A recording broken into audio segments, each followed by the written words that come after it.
Do you ever feel like you are juggling a million things, work, home life, family, and you are the only one carrying the mental load?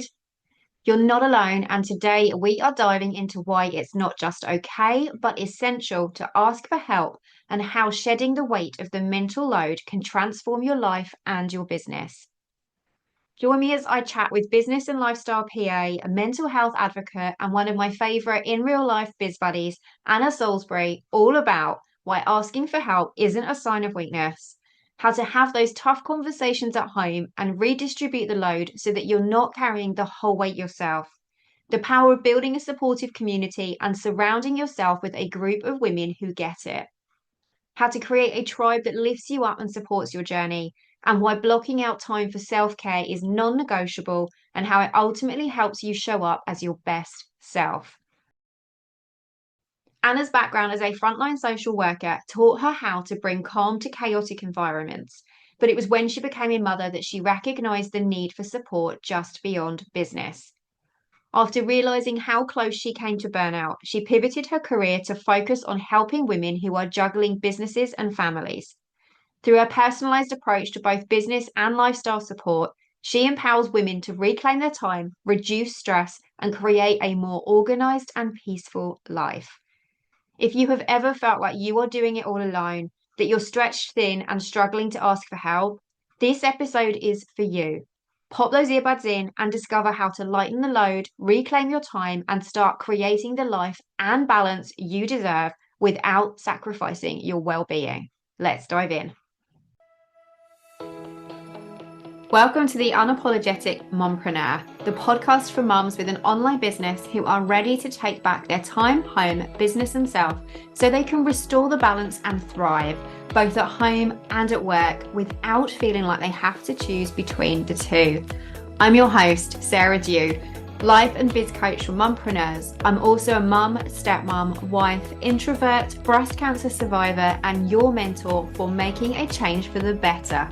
I've learned how to go from surviving to thriving and unapologetically create a business I love and the life I want for me and my family without worrying about what other people think. And now I'm here to help you do the same. Because being an unapologetic mompreneur doesn't mean that we're selfish or that we don't care about others. It simply means that we are not afraid to show up as our true, authentic selves, to step into our purpose, do what we know is right for ourselves and the ones we love, and take the steps we need to take to make our dream life and business a reality. Join me each week where I'll be sharing all of my best tips and strategies, plus the occasional dose of tough but gentle love to help you feel empowered, motivated, and confident to take action so that you can become the mum, wife, biz owner, and woman you know you are meant and deserve to be. So, are you ready to unapologetically create a business and life you love? Let's do this.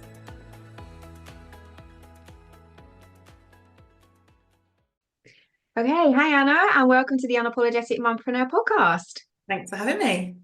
Amazing. Really looking forward to us diving in. Before we talk about all the goodness that I know that you're going to share with us today, do you want to just share a little bit about who you are, what you do, your journey to what's got you to where you are now, just in case anybody hasn't met you yet? Yeah, of course. So I'm Anna. I am a business and personal PA. I'm a private PA for women and their families. I am an ex-child protection frontline social worker. So I come from that background of helping chaotic families and risky environments and kind of bringing calm to their chaos. And yeah, so I did that. Then I started my family and decided that actually the emotional and mental load on me and how close I was coming to burnout when I was pregnant, I decided that that was the time to step away from that role and to look into something different. So I took a couple of years out raising my eldest and then decided to look at what skill sets I had. And it was all kind of around communication, relationship building, organization. and thought, well, why not start my own business and helping other women who are also kind of running businesses with families and juggling everything. So yeah, the business was born, and I became a PA to these women and businesses as well. So originally it started that I was mainly doing the business support, but was finding that these women were absolutely nailing their business life, but their home life was just an absolute chaotic mess. And actually what they needed was help to sort that out, so that then overall they were much more calmer and more organized and able to be present when they weren't working. Amazing. And that's such an important thing because all of that stuff behind the scenes is what really matters and helps us to then thrive in our business. And it's exactly like the ethos behind the Unapologetic Mompreneur and everything we talk about on the show. So I'm really looking forward to digging in and seeing your perspective behind it all. And it's just really nice just to get fresh perspectives on how other mums in business are doing things and juggling it all. And that's exactly what we're going to be talking about today, about that mental load in the modern world. And yeah, so I know we met about a year ago now, didn't we, at a networking event? Yeah, And it must be I've about that. really seen how things have kind of developed and changed for you. And you've recently sort of like pivoted from VA work into that, offering some VA mentoring I've seen on your site as well, and business and lifestyle consulting. So what made you sort of pivot from the VA side and down into that like business and lifestyle consulting? For me, it's just it what really lit me up. So don't get me wrong, I do love the business side, but it's something that I can do quite easily and it's quite repetitive. Whereas the lifestyle side is so bespoke and so different. Every woman and family, because I do work with the whole family, bring completely different issues, tasks, everything is so individual to that family. So no day, no family is the same. And that is what makes me excited to get up to work in the morning. Amazing. It's so important to have that because that is what drives us and that's what motivates us doing our work. And to know that that is what lifts you up. And it really helps you then tap in who do you really, really want to work with as well. And we always start our businesses, especially as mums, wanting to serve and support one another and other people. And having something that we're passionate in is that's why we tend to start it. But I love that you've got that. And we're going to talk about balance in a moment as well. It's one of the questions I have for you. But having that balance of being able to do something that supports our family lifestyle as well and actually literally practicing what we preach and what we share. So you often talk about women struggling to ask for help. Why do you think that that is, and how does that mental load of home life play into it? I just think we're conditioned. We're very much conditioned that we just need to get on with it. Like, don't moan, don't speak up, just get on with it. Like, this is the role that you chose, whether that's mum, wife, business owner, having a career, you chose it, get on with it. But so much has changed since the old days. Oh, I say the old days. So in the past, we lived much more communally and we had so much more support. In the modern day, everyone says we're more connected now, but we're not really. We may be more connected online, but we're not more connected within our community. So I feel like I'm gone off on a tangent here. Just reminds me, I get so passionate that I end up forgetting what I'm actually answering. No, that's good. It's a really valid point. Keep going. It's good. So yeah, it's just I think we are conditioned, that's how it should be, and we're almost made to feel guilty for asking for help. And it shouldn't be like that. And I do think that men's brains work very differently because I think if the roles were reversed, I think they would ask for help. But I don't, maybe more of a hidden ask for help because obviously we know what some men are like. Some men don't want us to know that they need the help. Um, you cannot do it all alone. So there was a statistic there was a 2024 study that looked at the distribution of like the household management tasks, the mental load of it, and it found that 71% of household management tasks fell on the woman in the family. Like how are we supposed to run careers, look after our children, and hold all of this extra mental load of the household when surely in today's world that should be a lot more evenly split? Like we fought for the vote, we fought for all these things that we can now do, the careers that we can do to try and, have the same sort of income as men. I mean, I know that's still not where it should be, but there is progress, but not enough. Not enough progress is there to make us actually on an equal footing. Um, And I mean, it's no wonder that you look at the mental health of women and how we feel isolated nowadays when we are just holding so much. And who's actually looking after us? Because we're not prioritizing ourselves. We are the worst at prioritizing ourselves as women, as mums. I mean, I can organize other people beautifully.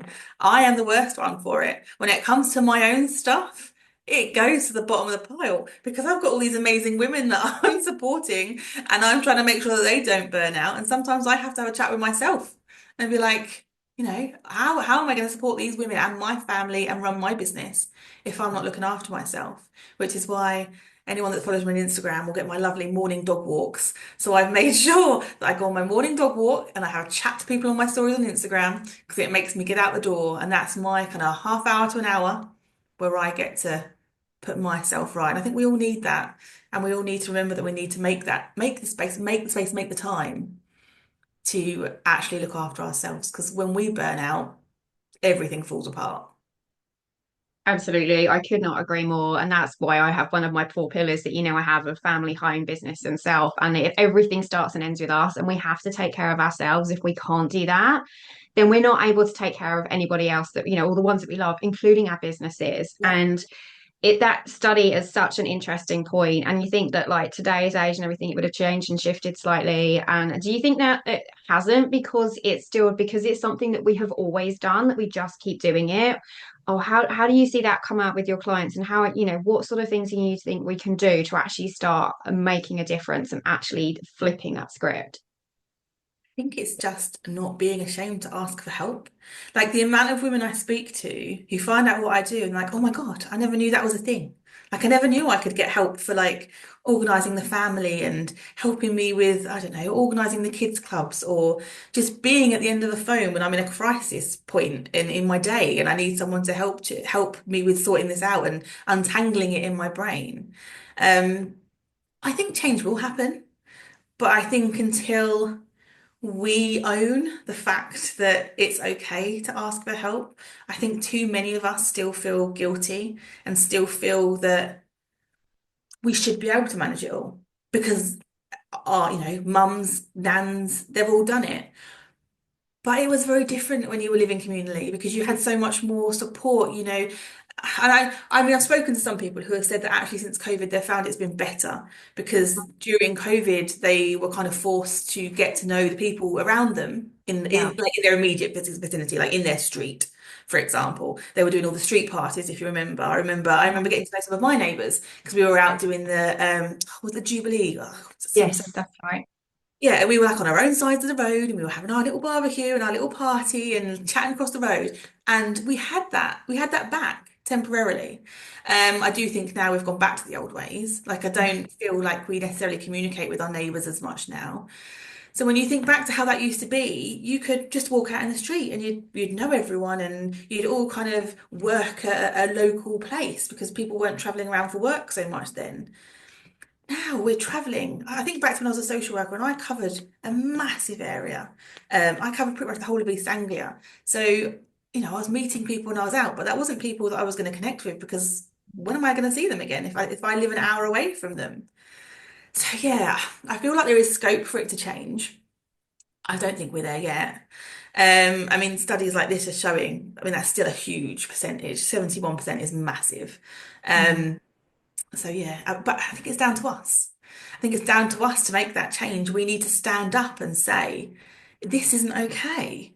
Like, why are we burning out all the women and mums and putting all the load on them when in my opinion, it should be much more equal.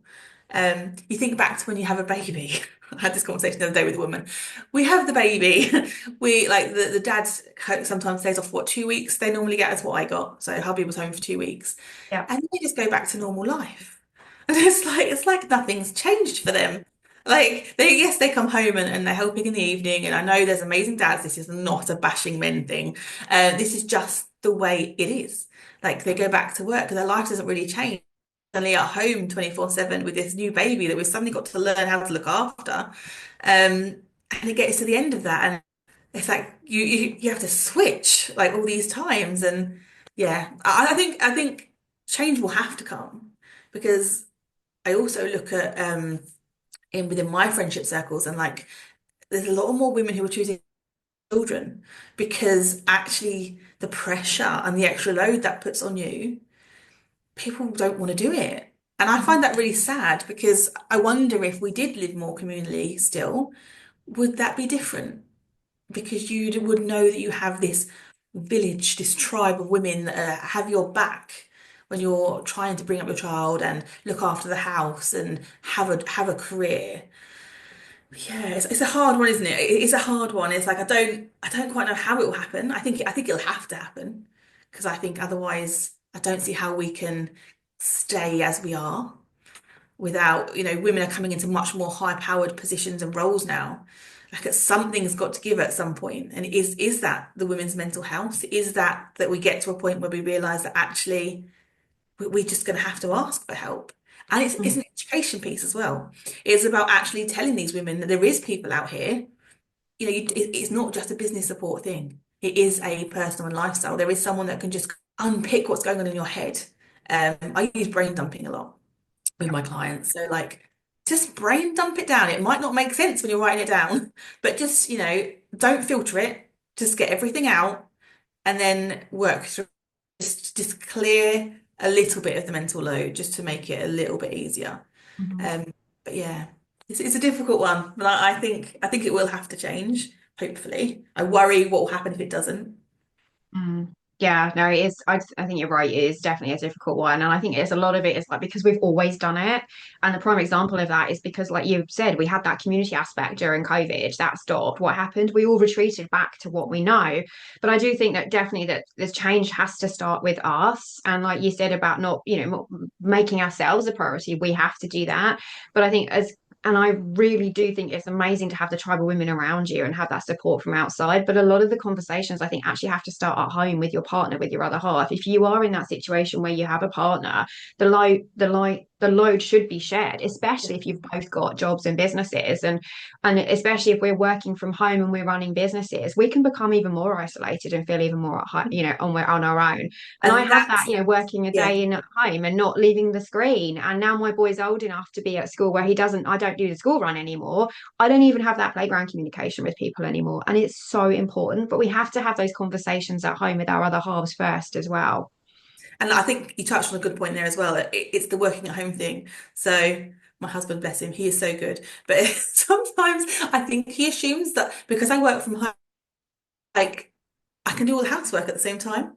Hmm. It doesn't work like that. Like I need to work. I need to be at my desk. I need to be communicating with the women that I'm working with. And it'll get to the end of the day and I'm like, oh gosh, like I've now got school run. So effectively that ends my work day temporarily. I might go back to it, but I need to then stop and go out and I'll be like, hang on a minute. I haven't managed to, I don't know, load the dishwasher or run the Hoover around this morning, but I've been working just because I'm at home. Like sometimes I really do consider actually hiring an office because I wonder if mentally for the men that go out to work, you have the women who are at home working, that differentiating of she's going out to work. Hmm. I feel like that would almost change that because you're not at home. So of course you can't do the housework. But actually it's you're working at home. So of course you can't do the housework because you're working. You're Yeah. not just sat at home doing nothing all day. Yeah, it's like trying to get that in. It's like I am literally at home working. I'm not just chilling out, ignoring the housework all day. Like there's time for the housework, but it will come when I finish work. Yeah, exactly. No, I totally agree. It's the same here sometimes. I mean, it's shifted now because we've had those conversations with our kids. But initially, my husband works from home like I do, and he's upstairs in the spare room as his office, and I've got the office down here. And when Harrison comes in from school, he'll come and interrupt me, and it's like, well, go and ask your dad. I'm in the middle of working. Well, daddy's working. So am I.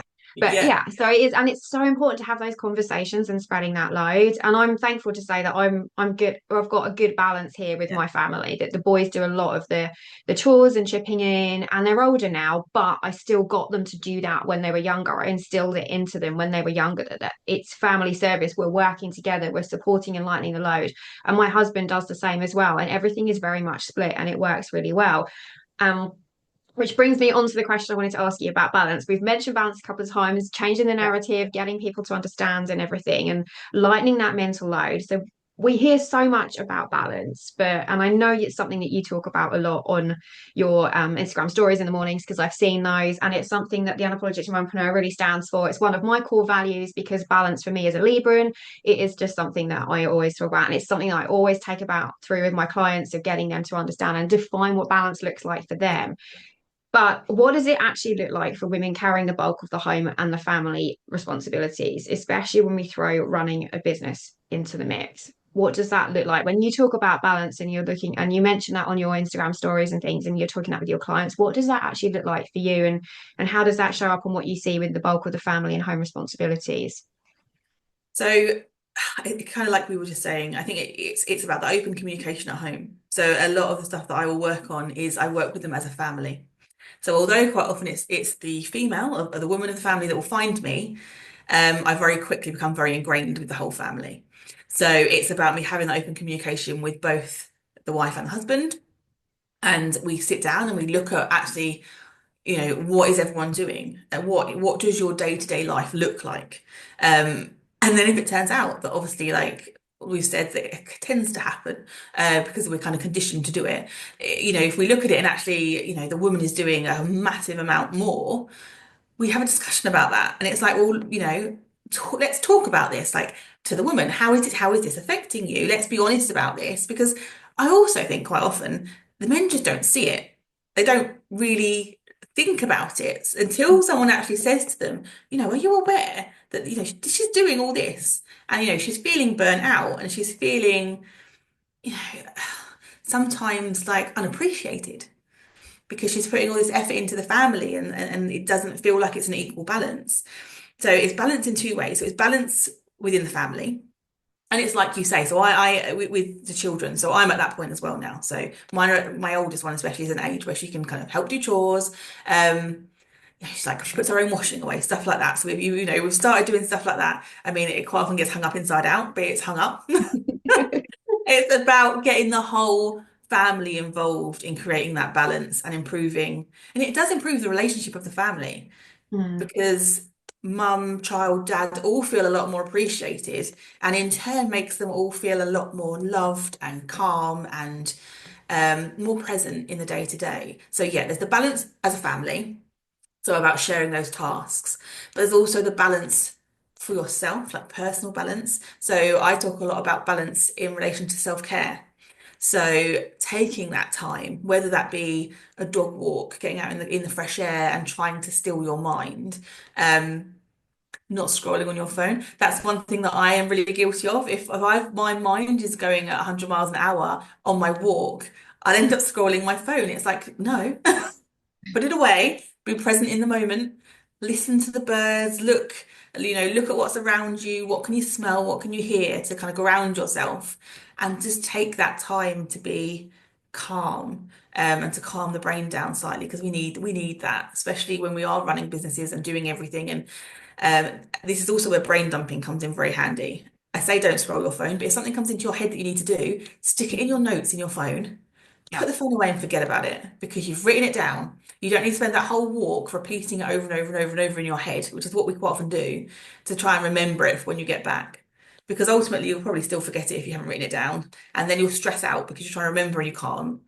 Um, so yeah, it's balance as a family and it's balance as yourself. So getting that self-care time. I actually came to a bit of a thing on this recently, personally. I don't know if you saw that. I was feeling this struggle that I wasn't really connecting with people on a deeper level, like personally, like friendships. Hmm. And I was finding that I was just spending a lot of time work, kids' clubs, dinner, bed. It was like Groundhog Day. Like, well, hang on a minute. Where's the time for me to do something? Like, where's my hobby? Where's my interest? I felt like I was losing all that. So I love to read. I've joined a book club. So I've joined a village book club that I go to once a month, and it was lovely. And I've also joined, there's like a group walk that someone set up in the village. I'm the only one without a child that goes. It's like 11 people the other day, all with their prams. So now I feel really broody as well. But again, that's self-care time for me. That's time away from the computer. And by having other people walking with me, and we're talking and we're communicating and we're building that connection, it stops me from thinking about all the work stuff. So it's finding things like that for yourself, finding spaces where you're with other women, especially, I think, to have that connection where they hold your space and allow you to talk about what's going on for you and to build that connection. Because I think when you have those deeper connections, that balance becomes much easier because you're almost held accountable by these other women to Mhm. take that time. If I or my clients, I find that if they try and do something on their own, it's much easier for them to give up on it. Things like I put self-care time blocks in my clients' diaries because if I've put it in their calendar, they feel like they have to answer to me if they take it out. So they're much more likely to stick to it. And I'll check in with them and be Yeah. like, did you take that time? Like how did that feel for you? How are you feeling now? And by knowing that I'm going to do that check-in, they're much more likely to do it. Therefore, they get their balance, but therefore they're feeling more balanced mentally overall everything, and things are just feel a lot easier for them if they've got that balance and they're not at that point of screaming overwhelm. We've all been there, I'm sure, where your brain gets to a point where you just can't think straight and you can't think for yourself and you don't know what's going on and there's no food in the fridge and there's a party at the weekend and you've not bought the present and you've got a massive deadline at work and you just don't get anything done because you Mhm. can't function in that state of it's the fight and flight thing, isn't it? It's Yeah. like you freeze and then you get nothing done and you procrastinate as opposed to taking some breaths, recentering yourself, grounding yourself into the moment and actually breaking it down and prioritizing the tasks and balancing it out. So, but yeah, balance can affect so many different aspects of life, of work, of family. And I think it's just a key theme that needs to run through life in general, that you Mhm. can't do everything without balance, and you can't do all of one thing and none of the other thing. One, you're going to get bored. Two, you're going to end up burning out, and then you're just not going to, you're going to hate it. It's why I say to a lot of the women with their businesses as well, like you can't just live in your business because it doesn't matter how passionate you are, you'll get to a point where it burns you out and it's no longer a passion. Mhm. It's a ball and chain. It's you've got to do it to earn your income, but you're no longer loving it because you put everything into that and neglected everything else. Yeah, So yeah, absolutely. Yeah, totally agree. And there's a lot of bad press out there about balance, that it doesn't exist. There's no such thing. That it's not something that you find. And I agree, it's not something that we find. It's definitely something that we create. It's something that looks different for everybody. And I do believe that it exists, but it's not. So a Libra might be weighing scales, but that's not what balance is about. It can be like that, and that's balance. It can be yeah, like that, and it's yeah, balance. and it Maybe looks for those that are different not watching for the YouTube video, but everyone. Yeah, it's totally different. And I think it's really important, that point that you mentioned about making and scheduling and blocking out time for you for your self-care is something that I've done for the last 4 or 5 in my years in my business, where I have Friday afternoons that are for me, and I block that time out and I honor it and I protect it. And yes, it took me a long time to give myself permission to yeah, do that, but it was game changing for me and my business. It was like my reward at the end of the week, of a hard-earned week, and now it's my time before the weekend starts. And it's something I always get my clients to do. We look at it and go, hey, when are you going to book in time for you? And I think it's really good that you book it in for them, yeah, because it gives that accountability. Like you said, they're less likely to duck out of it if someone else has done it yeah, for them. It's yeah, that permission slip. And I think sometimes alongside that asking for help, it's kind of like, because we've been conditioned, we need that permission slip. And it's something that I get all the time from my clients and my email subscribers of the Unapologetic Mompreneur. The unapologeticness is, you've given me that permission to do the things that I want to do. And that's clearly what you're doing as well, is you are helping them redefine that and giving them that permission. You mentioned I connection. still find it really like not sad's not the right word, but like what we shouldn't have to have permission. This is what like I try and drum into people. It's like we shouldn't have to ask. We don't have to ask permission. Not we shouldn't. We don't. We do not have to ask permission.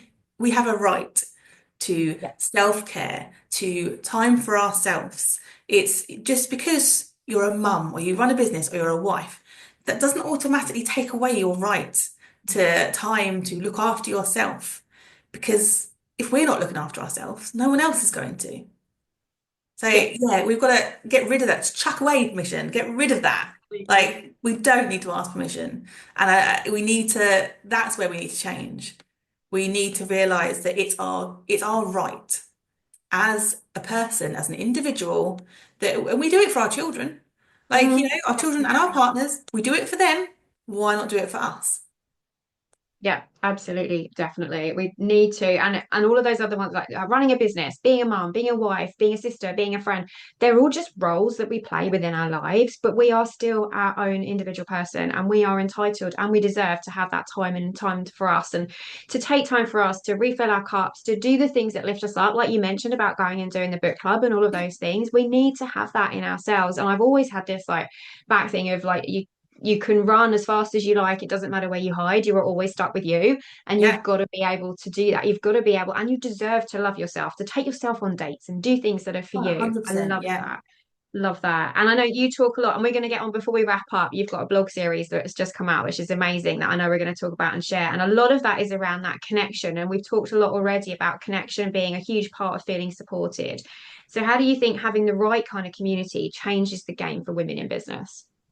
Oh God, I think it absolutely changes it completely. I think by having that support network that's not your, I mean, obviously you have your family support network, but this is a different type of support. This is a different connection with, and it does tend to be women. I find, I think by having, personally speaking, by having a deeper connection with a group of women who have my back in every aspect of life, who I know that I can call on them and be like, God, I'm having a really horrible time. Like, I just need a bit of support.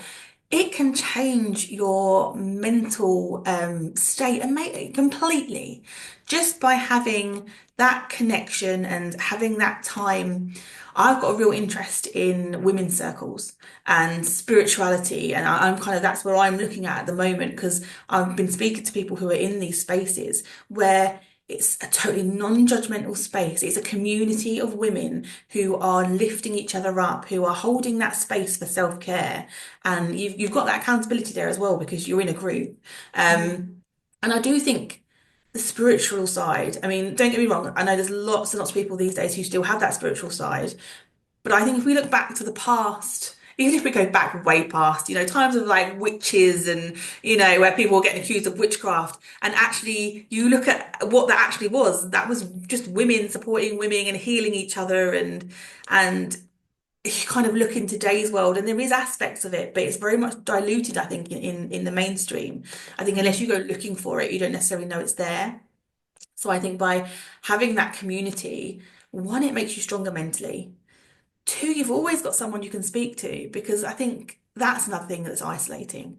Like if you're having a rough time and you sit there and think, hang on, all I've got really is work colleagues or my immediate family who maybe I don't really want to talk about this because maybe it's something that's involving the immediate family. Maybe I'm feeling unappreciated at home and I don't really want to cause an argument at home. I want to, discuss this with someone else outside of the family unit. You need that community of support. So yeah, that could be a group of women. I mean, it could just be one of your neighbours. Like if you've built that deeper connection with one of your neighbours where you can have those conversations, then great. There's no rule book on how it has to look. And again, it's that bespoke thing of it's different for everyone. Everyone's going to connect with different people. And it's just I think it's a game changer. I think by having it's the deeper connection. I think we have a lot of surface level connections with people we see every day. We have surface level connections with whoever runs your local village shop, who you're going to see regularly. You know each other by name, you speak, but you're not going to speak about anything deeper necessarily with them. It's having those people that you've built that deeper connection with, who are they're the ones that are going to change everything for you because I see it as well that that's kind of the connection that I have. So I always feel like part of the family with a lot of my clients because I work with them as a whole family. It's Yeah. giving them that community feeling, but sometimes it's only me and them. But they know they can come to me and have those deeper conversations because I know their family inside out, and I'm going to give them a totally non-judgmental viewpoint of what's going on. And yeah, does that make sense? Kind of, Yeah. yeah, I think it can benefit in so many different ways. And I think it will be different for everyone what that looks like. Yeah. But it's the deeper connection is the key point here. It's about building that deeper connection. It's not just a surface level thing. It's you've got to know each other and it's an equal thing. That's the Mhm. other important thing. It's about having that equal connection where you're both supporting each other or the community is supporting each other. It's not one-sided. Because I think when it's one-sided, you're not going to talk about your feelings because you're not going to feel if you're supporting the other person more than they're supporting you, why would you bring that up? So it's finding the right community for each individual person that gives you that support, that community feeling, that uplift. I mean, you go to these groups where you've got these deeper connections and that immediate, I'm trying to think how to describe it, like the ease, the kind of the calming that just immediately comes over you because you know you're in a safe space. Yeah. You're in a safe space where you know you can talk about anything. And these women or it can be men as well. I'm just from a personal point of view, it tends to be women in these people that I'm working with that have these groups. Um, that yeah, they just give you that reassurance, that love, that acceptance, that safe space where that's where magic happens. 100%.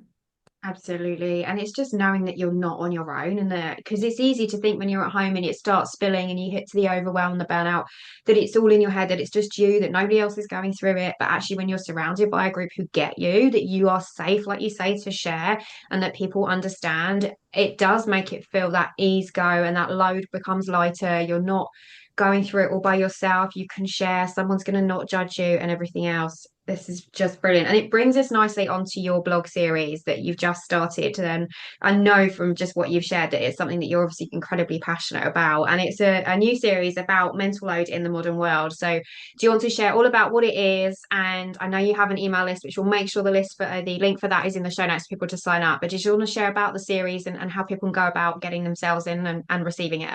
Yeah, 100%. So yeah, this was something that it was been on my mind for a while, and I haven't really written anything since I did my degree, like so many years ago. So for me, this was an overwhelming thing for me. This took me a lot of self-work, of getting rid of the self-doubt, and there is value in it, and people are going to enjoy it. So yeah, it's all about how we were talking about the connection. So it's all about the modern woman and the mental load that we carry. And we dive into things like how we are living quite isolated. Basically, what we've discussed. So, how, in the modern world, we actually do live quite isolated in a time that actually we are the most connected, but online. We're mostly connected online, and it's not that deeper connection. You don't always get that deeper connection through that online relationships. And looking at it's a six-part series. So I've dropped the first blog. The second one is due to come out.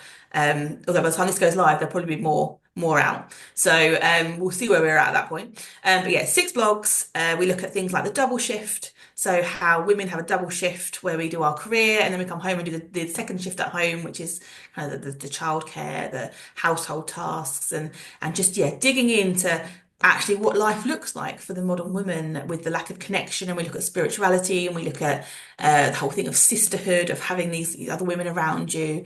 And yeah, I'm really excited about it. I'm hoping that a lot of women can read it and align with the themes.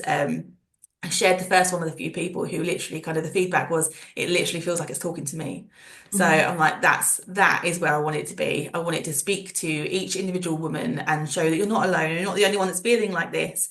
And, let's look at ways that we can sort this out. And things that we can put in place to improve life for us all, really. Brilliant. And it's great. I've seen the first one, read it. It's brilliant. So I'm looking forward to seeing the rest of them. So we'll make sure the link is in the show notes. They may well all be out there by the time we go live on this one because I love having They these can back get recordings really back. stuck in. But you can just binge read them and get through them all in one hit, which will be amazing. Anna, thank you so much. This has been absolutely amazing. We'll make sure all of your links are in the show notes. I've got one question that I like always to ask all of my interviews when we come on the podcast and the show. And so that is, what does being an unapologetic mompreneur mean to you? And how are you showing up unapologetically every day, both as a mum and the boss of your business? For me, it's a balance.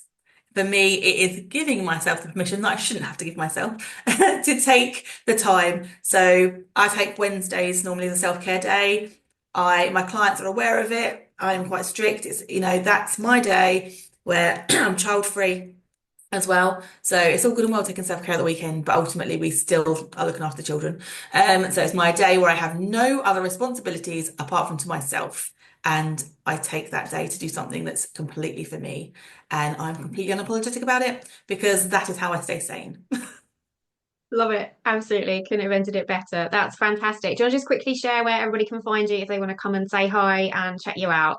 Yeah, so I've got the website, which is www.annasalisbury.com, and Instagram probably the other best place to get me, which is at I_am_Anna Salisbury. It's probably the best place to follow me on. Fantastic. We will make sure that all of those links are in the show notes. This has been such a fun conversation and such an important conversation that we need to talk about a whole lot more and get that word out there. So yeah, definitely go and stalk Anna, go and say hi, go and follow her on Instagram, and go and sign up for her blog series. Brilliant. Thank you so much, Anna. And thank you, everybody, for tuning in and for watching on YouTube if you are as well. And we will catch you in the next episode. Bye for now. Thank you so much for joining me for another installment of the Unapologetic Mompreneur podcast.